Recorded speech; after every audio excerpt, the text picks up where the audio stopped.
Good morning dear students, कैसे हो सब? बढ़िया। तो अपन ने अल्कोहल जो है उसको पढ़ लिया था, फिनोल को पढ़ लिया था और अब अपना बचा है ईथर। तो अब अपन ईथर के बारे में बात करेंगे। आई होप आप लोगों ने सभी ने अल्कोहल को और फिनोल को अच्छे से पढ़ लिया होगा, और नहीं पढ़ा तो प्लीज़ पढ़ लेना, ठीक है ना? क्योंकि जब तक दोनों को नहीं पढ़ोगे, ईथर में जो होने वाले कुछ रिएक्शंस है, वैसे तो सारे रिलेटेड नहीं होती है बट कुछ रिलेटेड होती है, तो आप लोगों को क्या करना है, उसको भी थोड़ा पढ़ लेना है, ठीक है? तो खुश रहो, मस्त रहो और आराम से पढ़ाई करते रहो। आज अपन स्टार्ट करते हैं ईथर। सबसे पहले अपन बात करेंगे ईथर की स्ट्रक्चर के बारे में। तो ईथर की स्ट्रक्चर जो है वो कुछ इस तरह से होती है कि कार्बन जो होता है ना वो sp3 हाइब्रिडाइज होता है। देखो मैं समझा रहा हूँ इस बात को। अपन सबसे पहले बात करेंगे स्ट्रक्चर के बारे में। कोई ज़्यादा टिपिकल स्ट्रक्चर नहीं होती, बिल्कुल सिंपल होती है। मैं कह रहा हूँ एल्कोहल और फिनोल से भी सिंपल होती है, ठीक है ना? बस अपन को थोड़ा सा इसका ध्यान रखना है। कैसे होती है देखिए, इसमें बॉन्ड टाइप की यदि मैं बात करूँ, स्ट्रक्चर तो लिख दूँ यार, स्ट्रक्चर पढ़ रहे हैं अपन।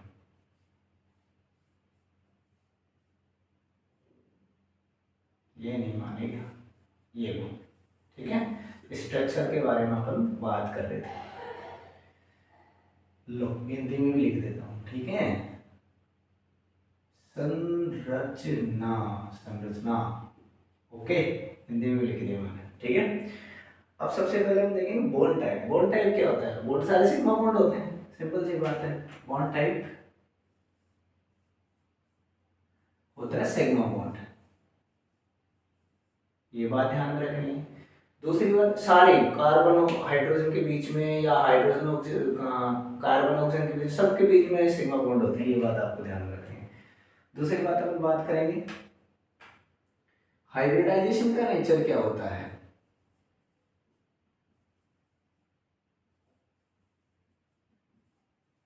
हाइब्रिडाइजेशन इसमें क्या होता है, इसमें आप लोगों को ध्यान रखना है sp3 हाइब्रिडाइजेशन होता है। कौन सा रहता है? sp3 हाइब्रिडाइजेशन होता है।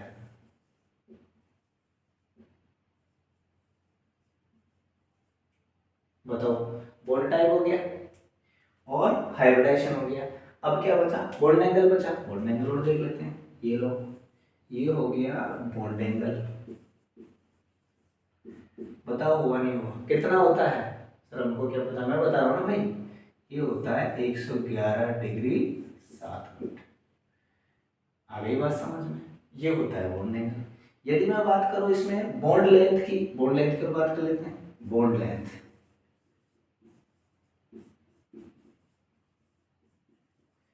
बॉन्ड लेंथ होती है 141 पिकोमीटर। कितनी होती है? 141 पिकोमीटर, ये इसकी बॉन्ड लेंथ होती है, ठीक है? तो हिंदी में लिख दूं? लिख देता हूं। ये है बॉन्ड का प्रकार, यानी बंध का प्रकार। किसका प्रकार? बंध का प्रकार। ये है संकरण। ये क्या है? संकरण।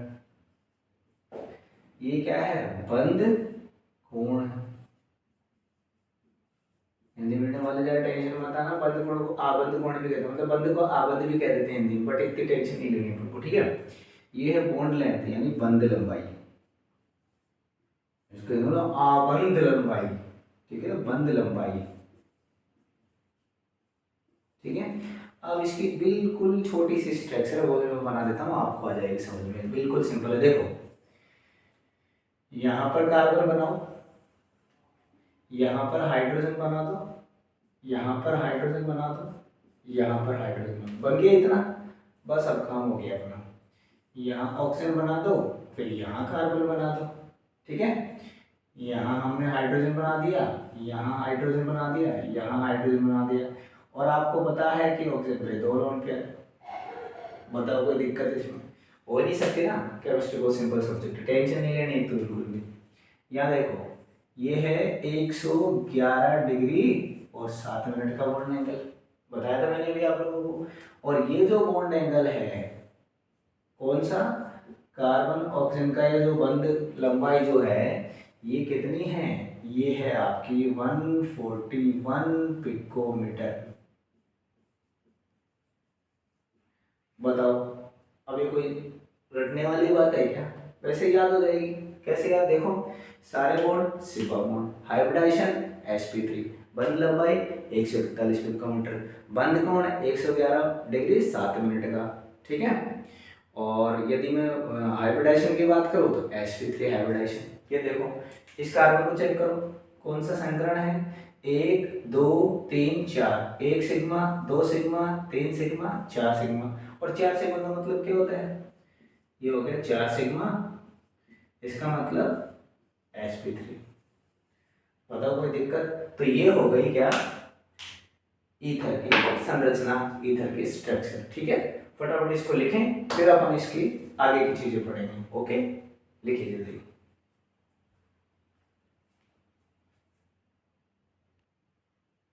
तो संरचना अपन ने पढ़ ली, आप लोगों को समझ में आ गई अच्छे से, नहीं आई दोबारा देखो, ठीक है। नोट्स बनाओ फटाफट और सबको अच्छे से दोबारा से पढ़ो। फिर मैं एक बार रिवाइज कर रहा हूँ। यदि हम बंद कोण की बात करेंगे तो 111 डिग्री 7 मिनट का होगा। यदि इसका संकरण अपन से कोई पूछ ले तो sp3 संकरण होता है। कार्बन और ऑक्सीजन के बीच में बंद कोण, बंद लंबाई जो होती है वो 141 पिकोमीटर होती है, ठीक है। सारे बॉन्ड सिग्मा बॉन्ड होते हैं, कोई सा बॉन्ड क्या नहीं होता है, पाई बॉन्ड नहीं होता है। आगे समझ में, चलो आगे बढ़ते हैं। क्लासिफिकेशन, क्लासिफिकेशन या वर्गीकरण, हिंदी में क्या बोलते हैं, वर्गीकरण, बड़ा ही सिंपल है, इजी में याद हो जाएगा, आराम से देखो। देखो पहला पहला जो है टाइप ईथर का वो होता है सिमेट्रिकल या सममित ईथर, इसे बोलते हैं सिमेट्रिकल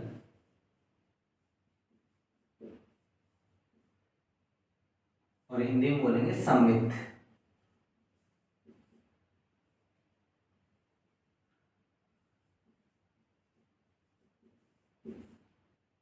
सममित ईथर। अब सिमेट्रिकल या सममित क्या होता है, देखो यदि ऑक्सीजन के दोनों तरफ, इधर भी और इधर भी, यानी लेफ्ट और राइट, जैसे मैं यहाँ पे ऑक्सीजन बीच में खड़ा कर दी, ये ऑक्सीजन, तो इधर ले लो इधर ले लो, दोनों तरफ जो एल्किल ग्रुप्स होते हैं वो क्या होने चाहिए, सेम होने चाहिए। हाइड्रोकार्बन्स क्या होने चाहिए, सेम होने चाहिए, तो ये हो जाएगा सिमेट्रिकल। देखो कैसे, मैं एक एग्जांपल बता रहा हूँ। यहाँ पर अपने पास में CH3O CH3, तो इधर भी मैथिल है और इधर भी मैथिल है, तो ये हो गया सिमेट्रिकल, ठीक है। जैसे मैंने कहा C2H5O C2H5, मैंने कहा C3H7O C3H7, तो ये क्या होंगे, सिमेट्रिकल ईथर, इनको क्या बोलेंगे, सिमेट्रिकल या सममित ईथर। दूसरी कैटेगरी, जब ये पहले समझ में आए, दूसरी इससे भी इजी है, दूसरी क्या है, असममित ईथर। अरे भाई ये सममित हो गए, तो अब जिनमें ये इक्वल नहीं होंगे वो क्या हो जाएंगे, असममित हो जाएंगे। तो दूसरा है अनसिमेट्रिकल, या इनको बोलते हैं असममित।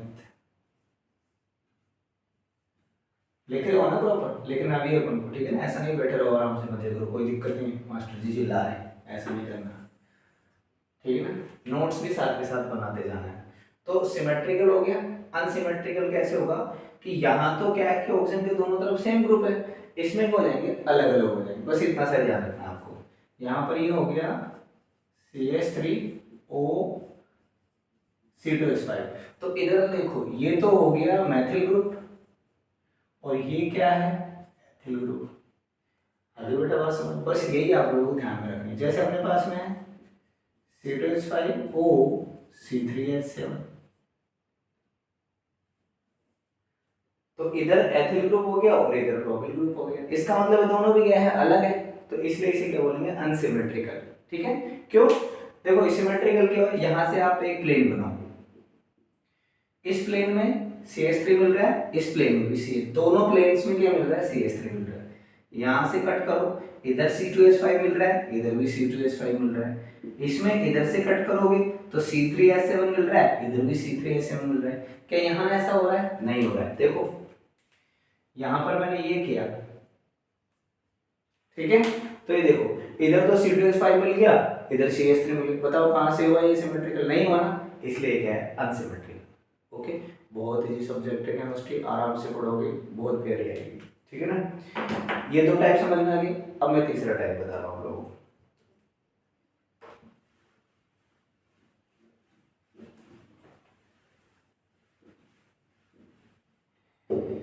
अब देखो अपन ने सिमेट्रिकल पढ़ लिया, अनसिमेट्रिकल पढ़ लिया, अब तीसरा टाइप होगा मिश्रित या मिक्स्ड।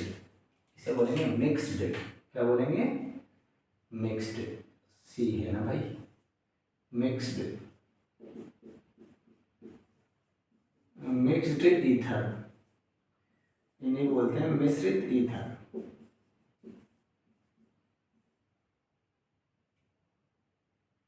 मिश्रित ईथर। मिश्रित ईथर का मतलब क्या होगा कि इनमें दोनों ही तरह की चीजें मिलती है, ठीक है ना।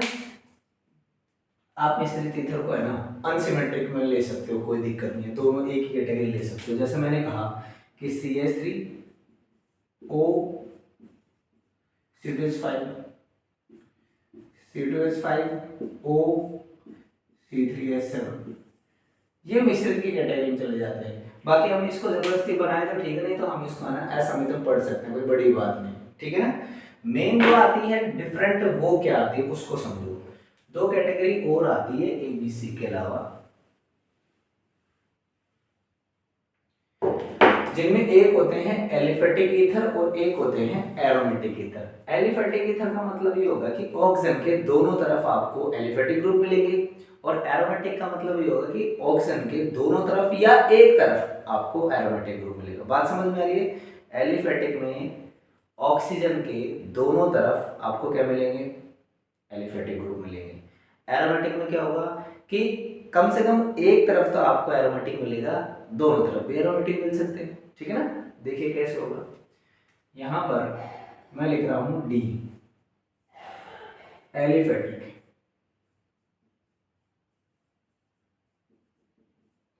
एलिफेटिक ईथर,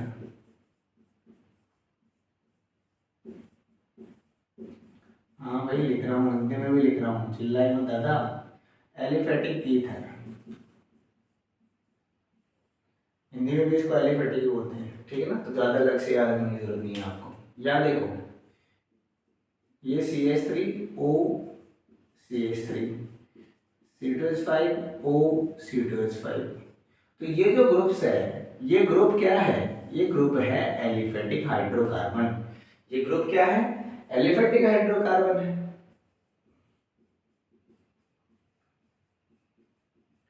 एलिफेटिक हाइड्रोकार्बन है,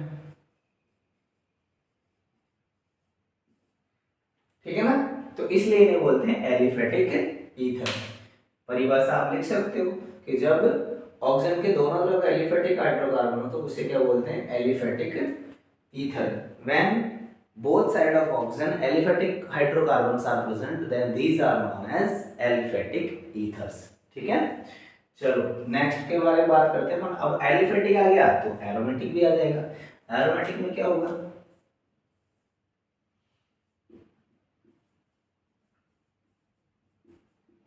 एरोमेटिक ईथर,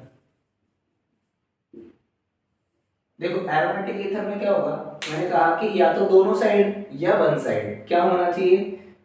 एरोमेटिक ग्रुप होना चाहिए। तो देखिए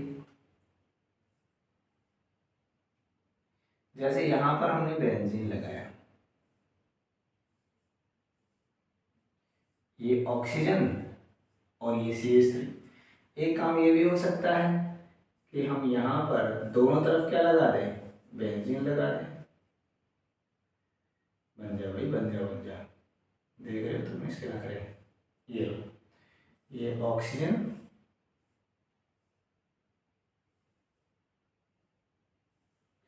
क्लियर है।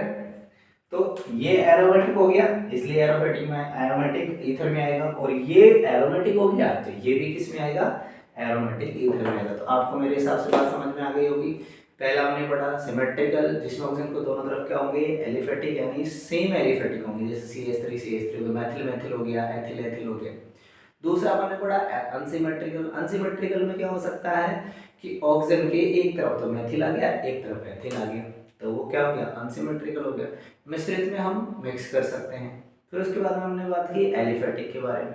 एलिफेटिक में क्या हो रहा था कि ऑक्सीजन के दोनों तरफ एलिफेटिक ग्रुप आ रहे थे। एरोमेटिक में क्या हो रहा है कि ऑक्सीजन के एक तरफ या दोनों तरफ क्या आ जाते हैं? एरोमेटिक हाइड्रोकार्बन आ जाते हैं। तो मेरे हिसाब से आपका जो ईथर्स का क्लासिफिकेशन था वो खत्म हुआ, हो गया ना। आपने नोट्स बना लिए बना लेना, नहीं बना तो दोबारा आपको इसको वीडियो को चलाना है, स्क्रीनशॉट लेने और फिर आराम से बना लेना। अब मैं आपको समझाऊंगा इसका नोमेनक्लेचर।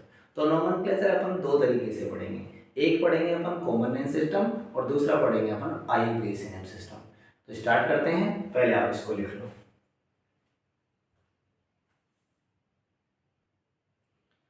चलो आ जाओ, IUPAC नेम सिस्टम के बारे में बात करते हैं। IUPAC नेमिंग जो है इसके बारे में बात करते हैं, नामकरण के बारे में। नामकरण में आप देखोगे तो नामकरण दो तरह से पढ़ेंगे, नोमेनक्लेचर दो तरह से पढ़ेंगे। एक होगा common name system. Common name system मतलब जो नॉर्मल कंडीशंस में बिना किसी रूल रेगुलेशन के रख दिया गया, उसे हम क्या बोलते हैं, कॉमन नेम सिस्टम बोलते हैं। तो कॉमन नेम सिस्टम में क्या होता है कि एक ही वर्ड आप लोगों को ध्यान में रखना, आपका पूरा काम हो जाएगा। क्या ध्यान रखना है, आपको लिखना है एल्किल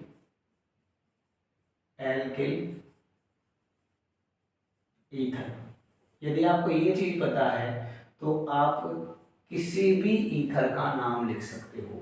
ओके, जैसे मैं एग्जांपल बताऊं आप लोग, हमारे पास में है CH3O C2H5। क्लियर है? तो आपको ये देखना है इसमें कि अल्फाबेटिकली पहले क्या आ रहा है। तो ये आपका क्या है, ये है आपका एथिल।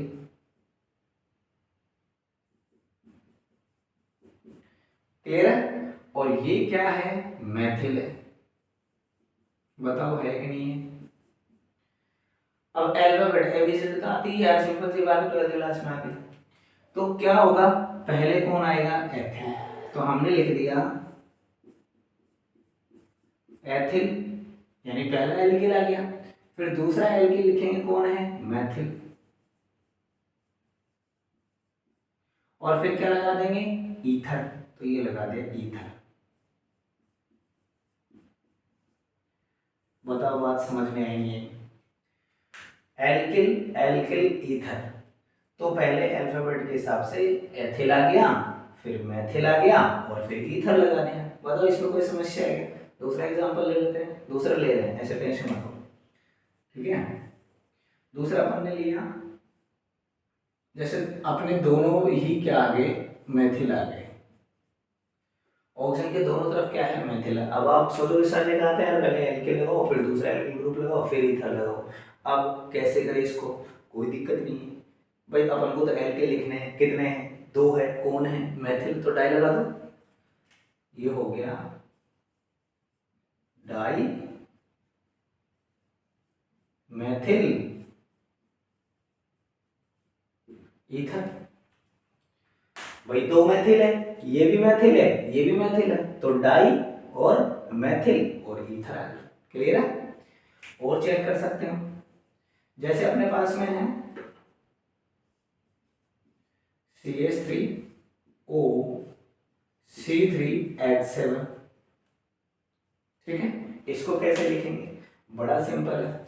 ये हो गया आपका प्रोपिल, ये P और ये हो गया मैथिल। अब एबीसीडी में भाई आपको पता लगाना है क्या आता है। तो क्या आएगा, मैथिल आएगा। तो क्या लगाएंगे,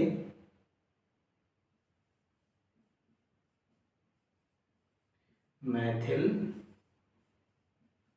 प्रोपिल ईथर। क्लियर है? तो ये हो गया आपका common name system of ethers. अब अपन बात करेंगे किसके बारे में, IUPAC नेम सिस्टम के बारे में, जहां से अक्सर क्वेश्चंस बनते हैं। ओके, चलो ट्राई करते हैं।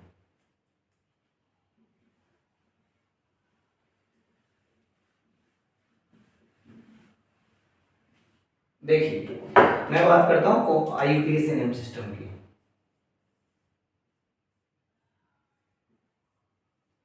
IUPAC नेम सिस्टम, ठीक है। नोट्स आप बराबर बनाते रहिए। आपको लगता है कि ये स्किप हो गया है टॉपिक, तो कोई दिक्कत नहीं, उसको बाद में देखिए, बाद में बना लें, लेकिन लेटेस्ट जो है ना उसको बनाते रहिए आप, क्योंकि बिना नोट्स के काम नहीं चलेगा, सिंपल सी बात है। तो IUPAC नेमिंग सिस्टम जो है उसमें क्या करेंगे, इसमें भी आपको जैसे मैंने कॉमन नेम सिस्टम में बताया था ना, ऐसे इसमें भी ध्यान रखना है। क्या रखना है, यहाँ लिखेंगे एल्कोक्सी एल्केन। बात समझ में आ रही है? अब ये क्या आ गई नई बात, कुछ भी नहीं है, बड़ी सिंपल है, इधर देखो अभी समझ में आ जाएगी। मैं कह रहा हूँ आज आप IUPAC नेमिंग सिस्टम या नेमिंग सिस्टम ऑफ ईथर अच्छे से समझ के जाओगे, कहीं कोई समस्या नहीं आएगी, ऐसा कोई क्वेश्चन नहीं होगा जो नहीं बने। देखिए अपने पास में है, हमने पहला एग्जाम्पल लिया,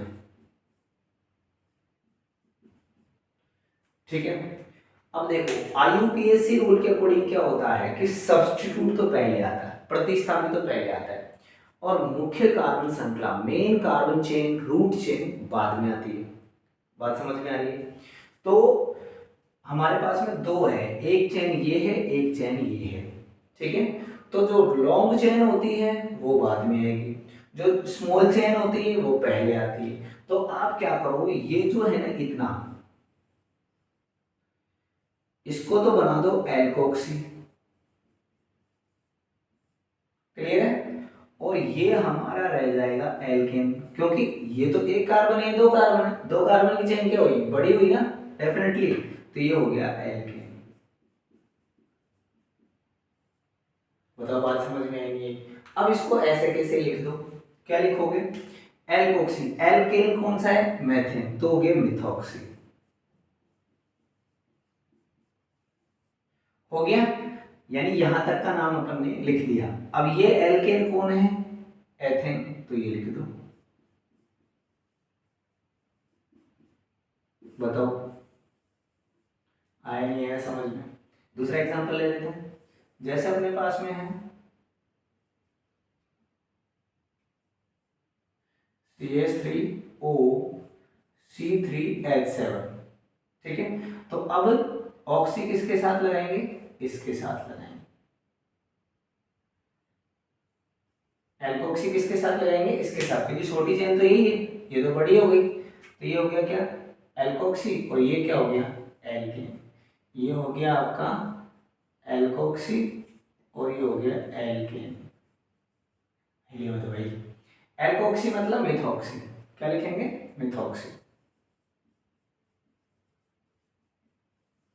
और ये क्या है, प्रोपेन,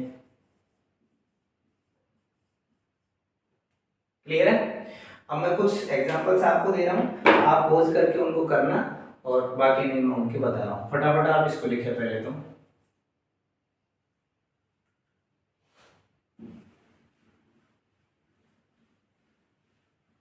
चलो कुछ एग्जांपल्स हैं, आप लोग ट्राई करना। जैसे अपने पास में है CH3 CH2 O CH2 CH2 CH3, पहला ये एग्जांपल है। दूसरा आपको मैं दे रहा हूं CH3 CH2 CH2 CH2 O CH2 CH3, ये दो एग्जांपल है, आप लोगों को इनको ट्राई करना है पोज करके, फिर मैं इनको बताऊंगा। तो आई होप आपने कर लिए होंगे। अब मैं बता रहा हूँ, देखिए यहाँ पर कार्बन है 1 2, यहाँ कार्बन है 1 2 3, क्लियर है। यहाँ देखेंगे यहाँ कार्बन कितने हैं, 1 2 3 4, यहाँ कितने 1 2, तो स्मॉल चेन जो है उसके साथ तो क्या लगाएंगे, एल्कोक्सी ग्रुप लगाएंगे। तो ये वाला जो है यहां से यहां तक का तो क्या हो गया, एल्कोक्सी, क्लियर है। और ये जो है ये बड़ी चेन है, ठीक है, रूट चेन हो जाएगी, तो इसे बोलेंगे एल्केन, ठीक है। तो यहां एल्कोक्सी कितने हैं, दो कार्बन है, तो इथोक्सी कितने हैं, तीन कार्बन है, तो प्रोपेन। इसको देखिए यहां पर क्या है, ये दो कार्बन है, तो इनके साथ क्या आ जाएगा, ऑक्सी,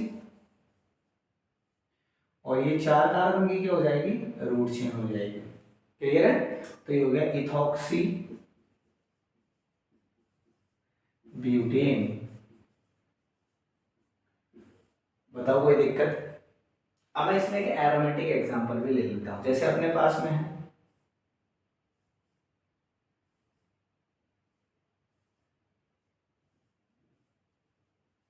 ये है, तो स्मॉल कौन है, ये है ना, ठीक है, तो ये क्या बन जाएगा, एल्कोक्सी। और ये जो है ये बड़ी है, तो ये क्या बन जाएगा, एल्केन। तो एल्कोक्सी में कौन, मिथॉक्सी। और एल्केन में कौन, बेंजीन।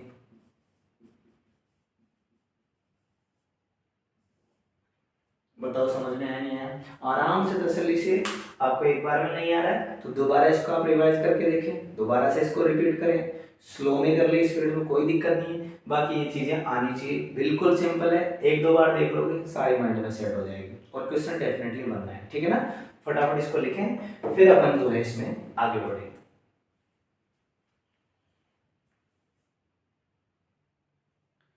अब अपन बात करेंगे ईथरों में आइसोमरिज्म यानी समावेशिता के बारे में, ठीक है ना। तो आइसोमरिज्म बड़ा ही इजी टॉपिक है इसका और बहुत आराम से हो जाएगा, आपको तसल्ली समझना है। देखिए आइसोमरिज्म जो है उसमें पहला अपन पढ़ेंगे फंक्शनल ग्रुप आइसोमरिज्म।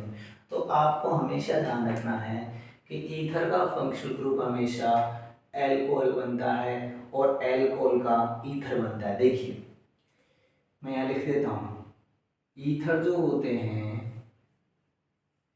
इनका आइसोमर जो होता है, फंक्शनल ग्रुप आइसोमर जो है वो एल्कोहल बनते हैं। ये आप लोगों को बात ध्यान में रखनी है। बात क्लियर हो गई।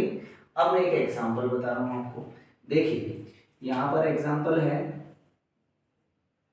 CH3O CH3, ये क्या है, डाई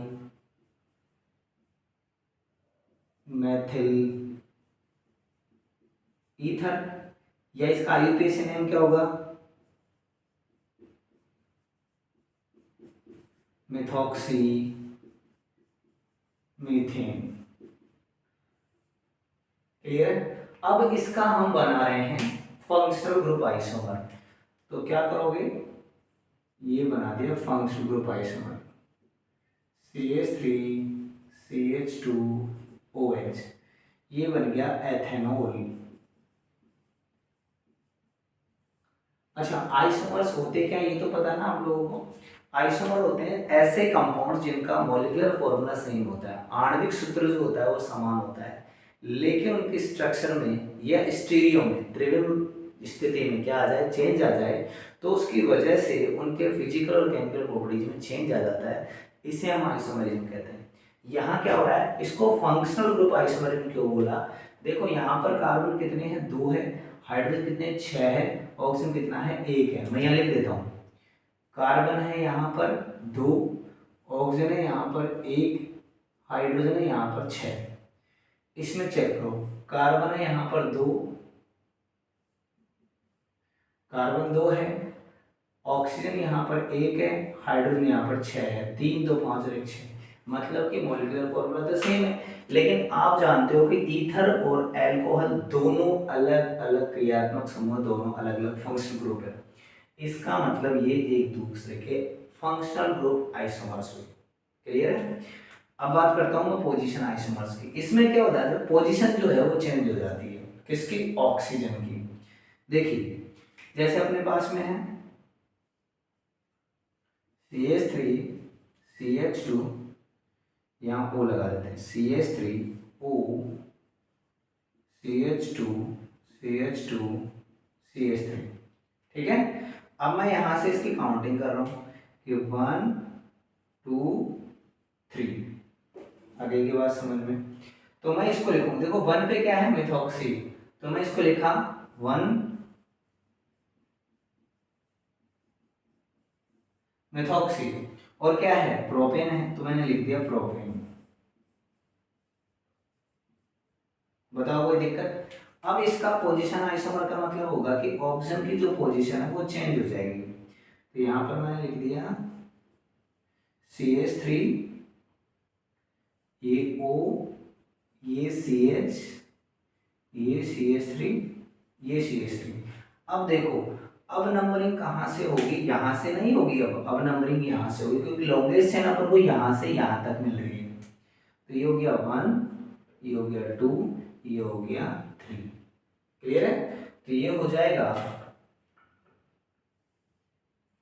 ये हो जाएगा 2 पे। अब इथॉक्सी कहाँ गया, मिथॉक्सी कहाँ गया, 2 पे आ गया। पहले मिथॉक्सी कहाँ था, 1 पे था। तो ये हो गया 2 मिथॉक्सी और प्रोपेन।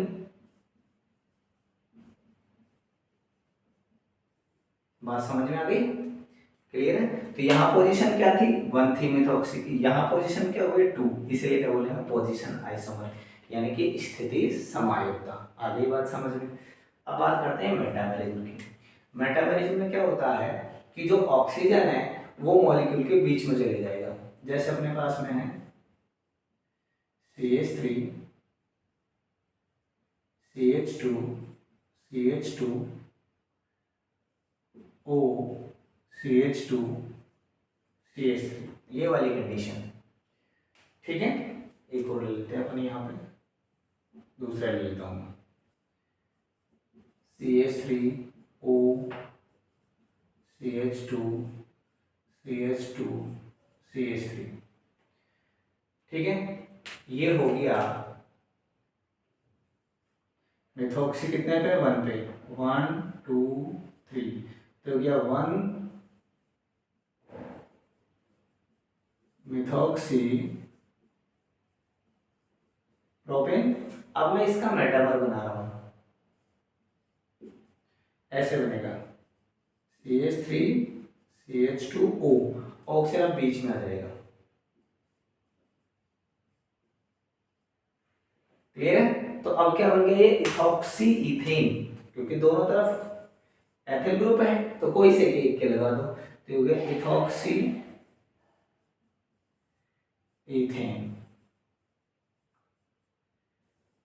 क्या आपको मेटाबॉलिज्म समझ में आ गया? मैं वापस बता रहा हूँ, फंक्शनल ग्रुप आइसोमेरिज्म में क्या होता है, फंक्शनल ग्रुप चेंज होता है, पोजीशन में ऑक्सीजन जो है उसकी क्या हो गई, ईथर की जो पोजीशन है वो क्या हो गई, चेंज हो गई। मेटाबॉलिज्म में क्या हुआ, ऑक्सीजन जो है मॉलिक्यूल के बिल्कुल बीच में आ गई। ठीक है, तो फटाफट आप इसे लिखें, फिर अपन आगे बढ़ेंगे।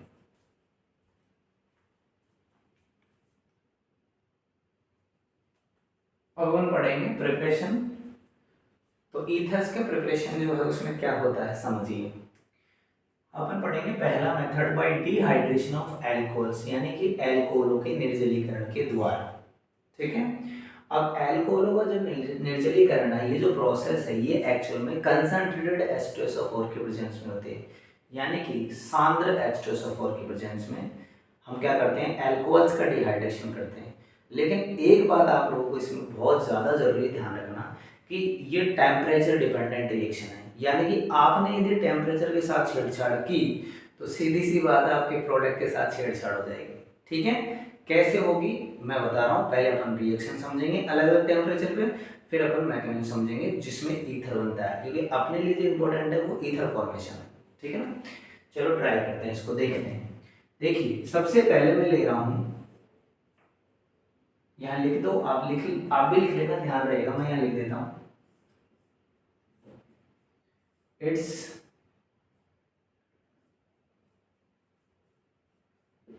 टेम्परेचर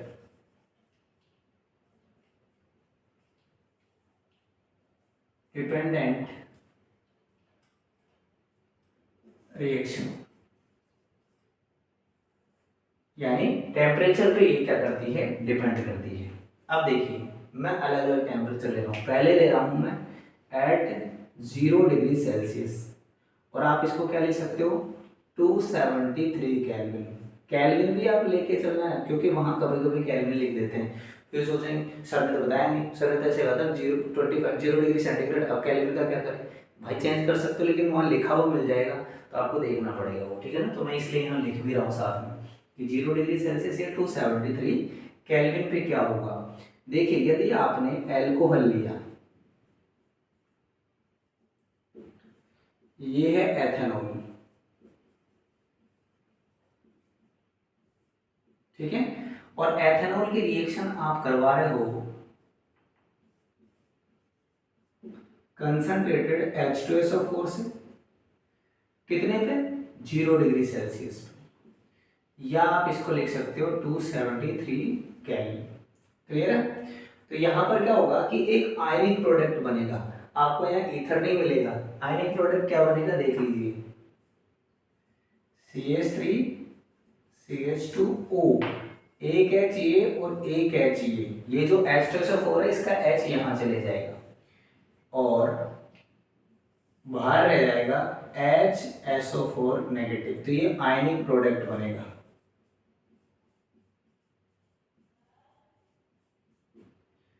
क्या बनेगा? आयनिक प्रोडक्ट बनेगा। क्लियर है? यदि मैं टेम्परेचर बढ़ाऊं, जैसे मैंने कहा एट 25 डिग्री सेल्सियस यानी कि 298 केल्विन, अब मैंने टेम्परेचर क्या कर दिया 298 केल्विन कर दिया। अब क्या बनेगा अब देखते हैं। ये अपन ने एथेनॉल लिया,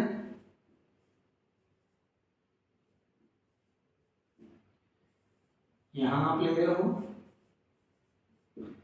कंसंट्रेटेड H2SO4 और ये हो रहा है हमारा 25 डिग्री सेल्सियस यानी कि 298 केल्विन पर। ठीक है, तो यहां पर भी हमको ईथर नहीं मिलेगा, ये कुछ इस तरह का प्रोडक्ट बन जाएगा। बात समझ में आ रही है? अब मैं बात करता हूं अगले टेम्परेचर पे। तो अपन ने टेम्परेचर बढ़ा के कर दिया एट 140 डिग्री सेल्सियस, तो ये केल्विन में कितना हो जाएगा 413 केल्विन। अब यहाँ रिएक्शन करके देखते हैं, CH3 CH2OH, ठीक है, और यहाँ ले लिया आपने कंसंट्रेटेड H2SO4, टेम्परेचर कितना है 140 डिग्री सेंटीग्रेड या 413 केल्विन। क्लियर है? इसमें आपको ईथर मिलेगा, इसमें क्या मिलेगा आपको ईथर मिलेगा। तो ईथर बना देते हैं हम यहाँ पर CH3O CH3 प्लस H2 यहाँ पर निकल जाएगा। तो यहाँ आपका ईथर फॉर्मेशन हो रहा है कितने पे 413 केल्विन या 140 डिग्री सेंटीग्रेड। अब मैं टेम्परेचर यदि और बढ़ा दूं एट 170 डिग्री सेल्सियस और 443 केल्विन। आगे बात समझ में? चलो चेक करते हैं यहाँ क्या बनता है। CH3 CH2OH हमने लिया कंसंट्रेटेड H2SO4 170 डिग्री सेल्सियस और 443 केल्विन ले लिया। ओके, तो यहाँ ध्यान रखना, यहाँ एल्कीन बन जाएगा। क्या बन जाएगा? ये आई थी रिएक्शन जब अपन ने एल्कीन पढ़ा था, तो ये बन गया ईथीन। बात समझ पा रहे हो आप?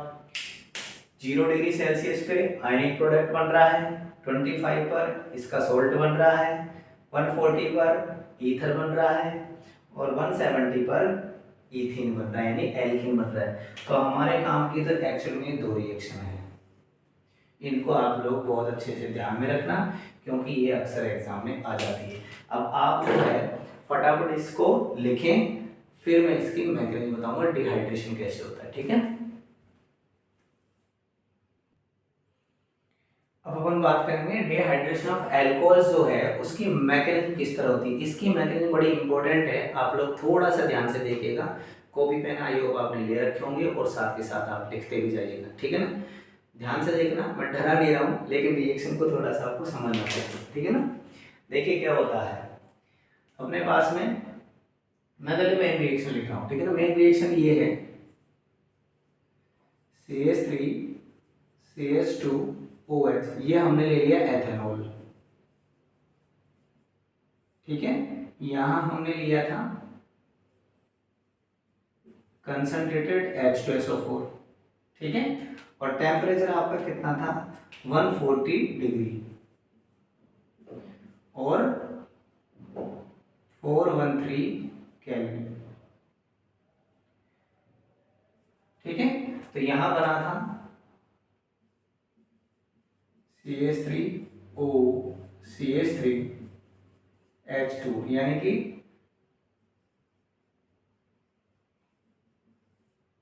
मिथॉक्सी मीथेन, ये आपका ईथर बना था। ठीक है, तो अब मैं इसकी आपको क्या बता रहा हूं, मैकेनिज्म बता रहा हूं। देखिए इसकी मैकेनिज्म होती कैसे है, समझने की कोशिश कीजिएगा आप लोग।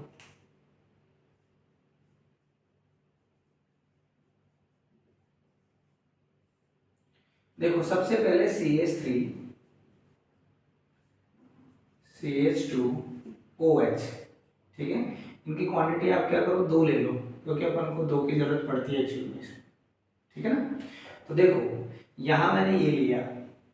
अब H2SO4 में से जो कंसंट्रेटेड H2SO4 आपने लिया है, यहां से आपको H प्लस मिलेगा। ठीक है, और यहां है लोन पेयर, तो ये क्या करेगा, इस पर अटैक करेगा, तो ऐसा बोलते हैं प्रोटोनेशन। ये हो क्या रहा है एक्चुअल में, प्रोटोनेशन हो गया।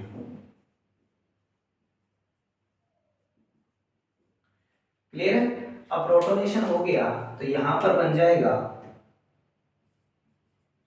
CH3 CH2OH H और इस पर पॉजिटिव आ जाएगा। ठीक है, अब यहां पर अटैक होगा दूसरे मॉलिक्यूल का,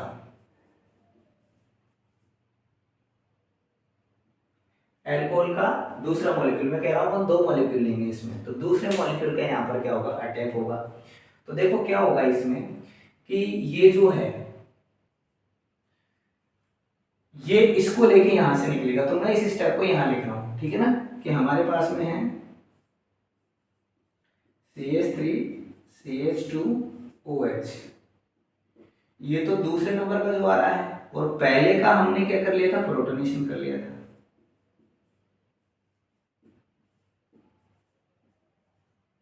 ये पॉजिटिव।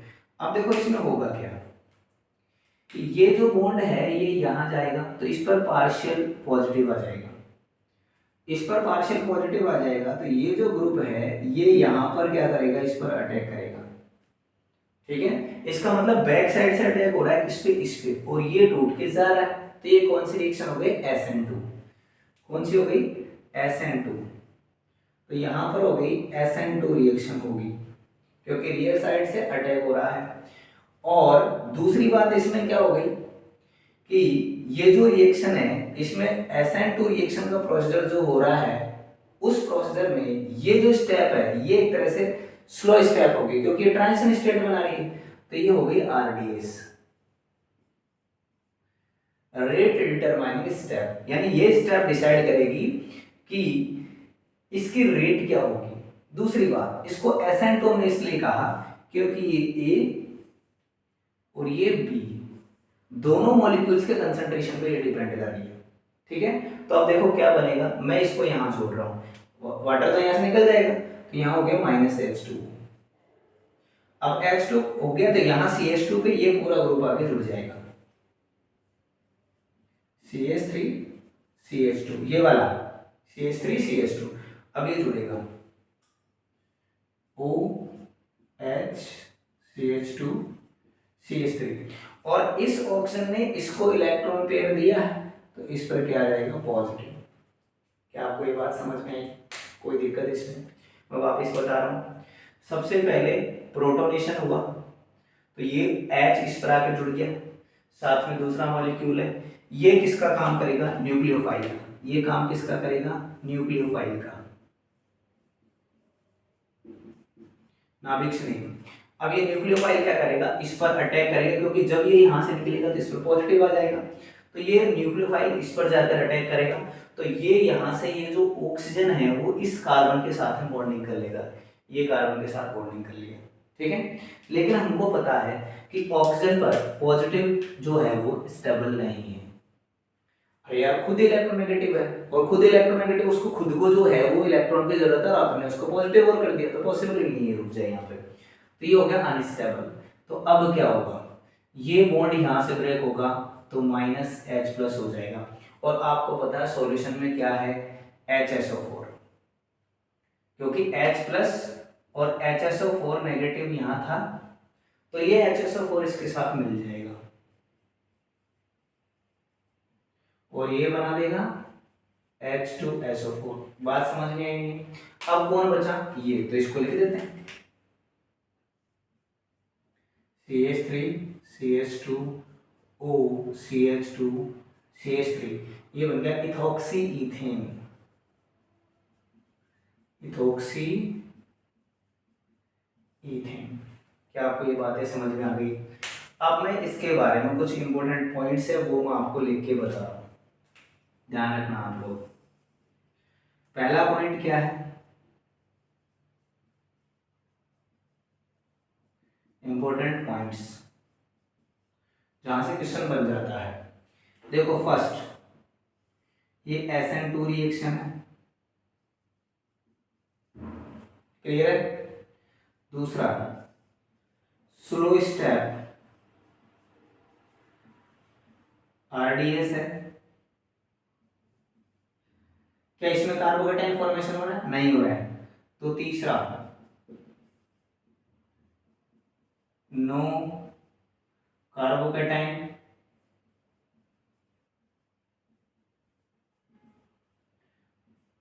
फॉर्मेशन, ठीक है। चौथा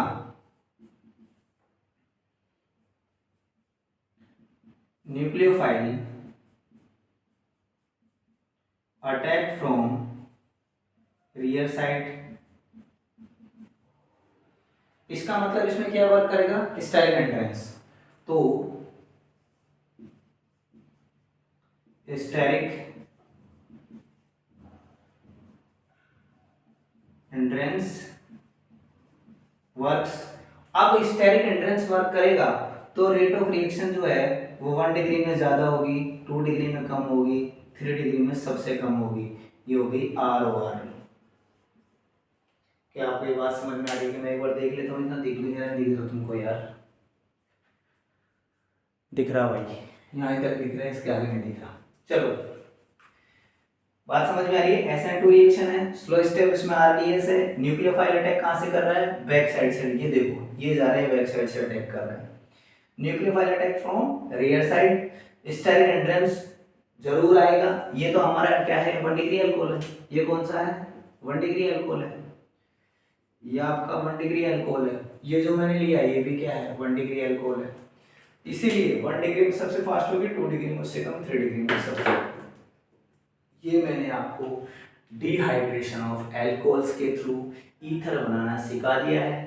आप इसको 10 से से लिखें, समझ में नहीं आया तो दोबारा इसको रिवाइज करके देखें। ऐसा कुछ भी नहीं है, बहुत ही सिंपल कॉन्सेप्ट है, लेकिन प्रॉब्लम ये है कि हम इसको टाइम नहीं देते हैं। ओके, तो फटाफट इसको लिखें, फिर अपन थोड़ा सा आगे कुछ रिएक्शंस और देखेंगे।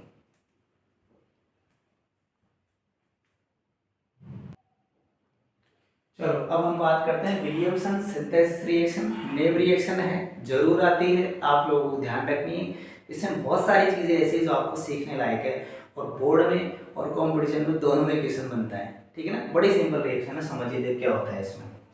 यहाँ क्या होता है, पहले मैं रिएक्शन लिख रहा हूँ, एक्सोजेन जैसे अपन लिखते हैं, उसके बारे में आपको बताऊंगा इसमें मैकेनिज्म। तो जैसे यहाँ पर अपन ने RX ले लिया, ये एल्किल हैलाइड है, और सोडियम एल्कोक्साइड लेते हैं। तो ये तो होता है यहाँ एल्किल हैलाइड, ये तो हो गया एल्किल हैलाइड, और ये हो गया सोडियम एल्कोक्साइड।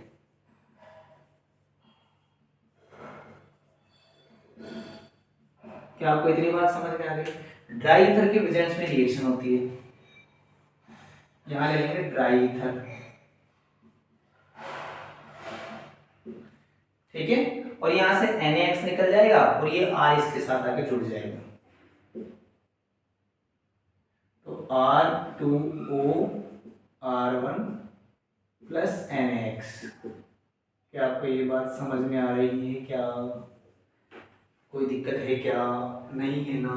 तो चलो मैकेनिज्म स्टार्ट करते हैं।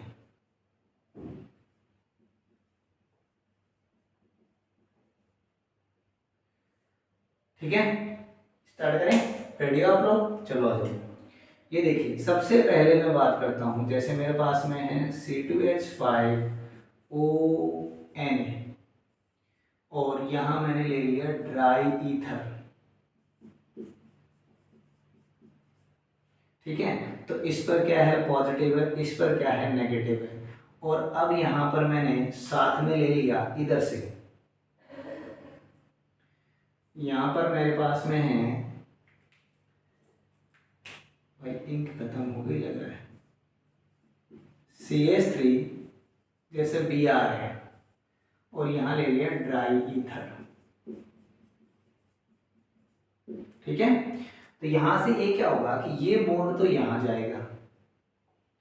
ठीक है, तो इस पर क्या आएगा? पार्शियल पॉजिटिव आएगा। तो ये जो है, ये जो है, ये कहाँ अटैक करेगा? यहां पर। तो ये क्या है? न्यूक्लियोफाइल है। ठीक है, और ये इस पर अटैक कर रहा है, तो इसका ब्रेक होना और इसका आना दोनों किस बात पर डिपेंड कर रहे हैं? इसके स्टेरिक हिंड्रेंस पे। अब ये यहां आएगा तो ये ट्रांजिशन स्टेट बनाएगा, क्योंकि कार्बोकेटाइन तो बनेगा। तो ये ऐसे बनेगा, ये हो गया C2H5O नेगेटिव जो है इसके साथ जुड़ेगा और ये ऐसे बॉन्डिंग, इसको हम ऐसे दिखाएंगे,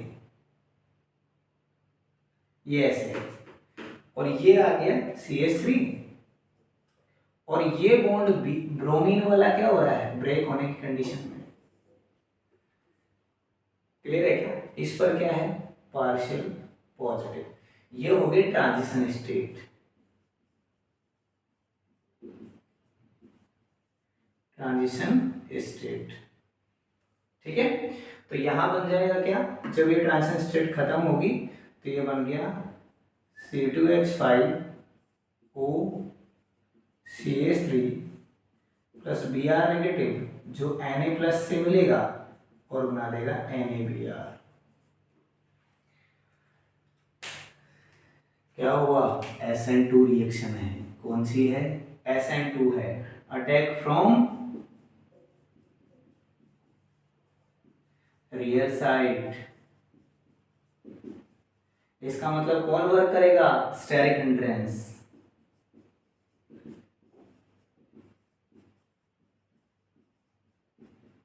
ठीक है, तो ये जो है इस पर डिपेंड करेगा, क्योंकि ये तो अटैकिंग ग्रुप है, न्यूक्लियोफाइल है। ये जो है यहाँ पर जो सेंट्रल एटम है इस पर डिपेंड करेगा कि ये कितने डिग्री है। तो ये हमने लिया 1 डिग्री एल्किल हैलाइड है। तो ये रेट ऑफ रिएक्शन की मैं बात करूं तो 1 डिग्री में सबसे फास्ट होगा, 2 डिग्री में उससे कम और 3 डिग्री में सबसे कम। ठीक है, क्योंकि ये SN2 रिएक्शन हो गई, बैक साइड से अटैक हो रहा है, तो इसका स्टेरिक हिंड्रेंस जितना कम होगा उतनी फास्ट रिएक्शन हो गई। ये बात आप लोगों को ध्यान में रखनी है। अब मैं इस पे एक क्वेश्चन बताऊंगा आप लोगों को, फटाफट आप इसको लिखेंगे। एक ऐसा क्वेश्चन आ गया जिसमें ये ईथर बन रहा है, ये बन रहा है आपका ईथर। ठीक है, अब इसमें A और B अपन को डिसाइड करना है। A है एल्किल हैलाइड, B है सोडियम हाइड्रोक्साइड। तो हम कैसे पता लगाएंगे कि एल्किल हैलाइड हमको कितने डिग्री लेना चाहिए और सोडियम हाइड्रोक्साइड कितने डिग्री लेना चाहिए? तो मैं दोनों केस आपको बना के दिखा रहा हूं। जैसे मैंने कहा कि केस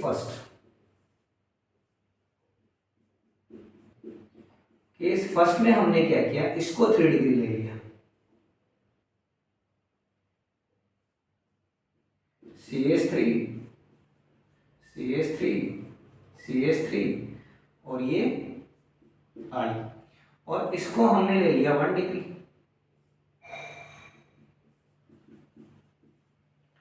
ठीक है, दूसरा केस,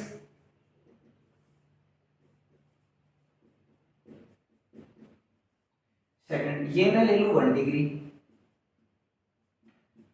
और ये ले लूँ मैं 3 डिग्री।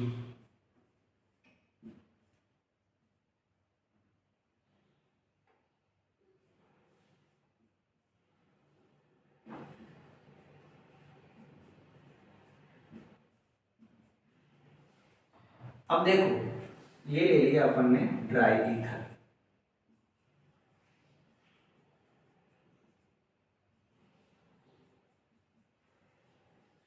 समझो बात को, भाई न्यूक्लियोफाइल तो कौन है? न्यूक्लियोफाइल तो ये है, ये कौन होता है? न्यूक्लियोफाइल। तो अटैक तो न्यूक्लियोफाइल करेगा ना, तो अटैक न्यूक्लियोफाइल करेगा तो इस पर अटैक कर रहा है, यानी कि बैक साइड से अटैक करेगा, ये बैक साइड से अटैक करेगा। तो रुकावट किसमें कम आएगी? इसमें कम आएगी ना 1 डिग्री में, क्योंकि इसमें तो क्रिस्टल लैटिस पूरा भरा हुआ है। इसका मतलब ये जो रिएक्शन होगी ये एटलीस्ट अपन को ईथर नहीं देगी, ये जो रिएक्शन है ये आसानी से ईथर देगी। तो इसके लिए ये सूटेबल है। यहाँ पर ये बन जाएगा आराम से कि यहाँ से ये जब अटैक करेगा ये वाला ग्रुप, ये जब जाएगा कहाँ पे? यहाँ पे जुड़ेगा। तो ये हो गया CH3 CH3 CH3 O CH3 plus NaI। ठीक है, लेकिन यहाँ केस कुछ और हो जाएगा। यहाँ क्या होगा कि मेरे को इसको ऐसे लिखना पड़ेगा, ठीक है, और ये हाइड्रोजन शिफ्ट हो जाएगा और एल्कीन फॉर्मेशन हो जाएगा। यहाँ CH3C double bond CH2 CH3 plus यहाँ पर बन जाएगा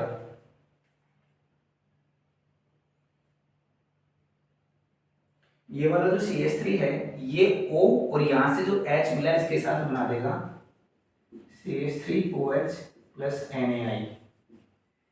बात समझ में आ रही है आप लोगों को? यदि मैंने गलती से 3 डिग्री हेलो एल्कीन ले लिया, ये क्या ले लिया 3 डिग्री, तो अब मेरे को एल्कीन मिलेगी।